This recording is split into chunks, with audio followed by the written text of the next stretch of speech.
Play Store එකේ search කරන්න ඕනි intruder selfie කියලා search කරලා කොළ පාට circle එකක් ඇතුලේ ඈක පින්තූරයක් තියෙනවා. ඔයාලා ඒක download කරගන්න ඕනි. මම අනිත් app එකේ නමක් කියන්නම්. ඒ app එකේ නම තමයි Third Eye. ඔයාලා ඒ Third Eye application එක search bar එකේ search කරලා Third Eye කියලා search කරලා නිල් පාට මූණක් තියෙන application එක download කරගන්න. ඉතින් මම මුලින්ම open කරගන්නම් intruder selfie කියන application එක. මම මෙන්න මේ විදිහට open කරගන්නවා. ඊට පස්සේ මේ විදිහට මේ app එකේ allow කියලා ඉල්ලනවා. ඉතින් මම මේ විදිහට allow දෙන්නම්. allow දුන්නාට පස්සේ device admin ඉල්ලනවා. ඒ කියන්නේ අපේ phone එකට device admin ඉල්ලනවා. ඒක අපි මෙතන තියෙන එක okay කරන්න ඕනි.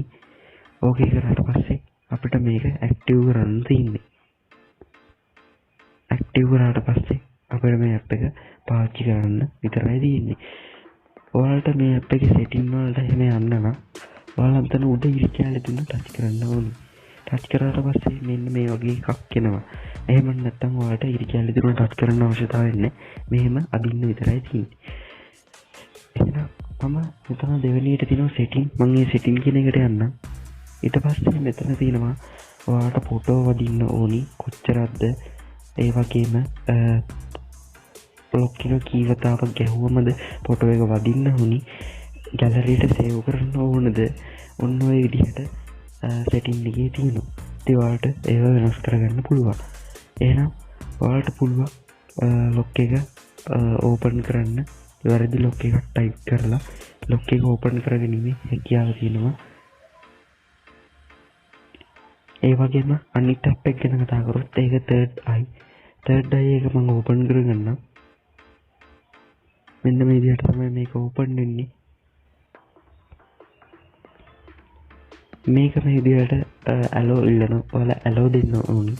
මම විදිහට allow දෙන්න. ඊට පස්සේ මේක මේ විදිහට තමයි වැටෙන්නේ.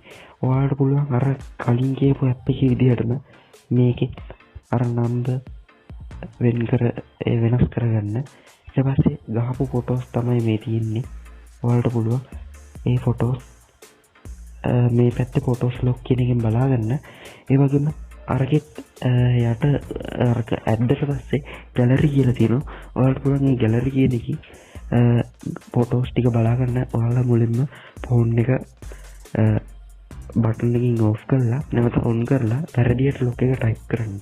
type කරාට පස්සේ ඔයාලා දැම්මේ එකක් නම් ඔයාලා අනිවාර්යෙන්ම මේ වැරදියට lock එක ගහපු ගමන් ඔයාගේ selfie cam එකේ photo එකක් වදිනවා. ඒ වගේම වෙලාව දිනේ වදිනවා.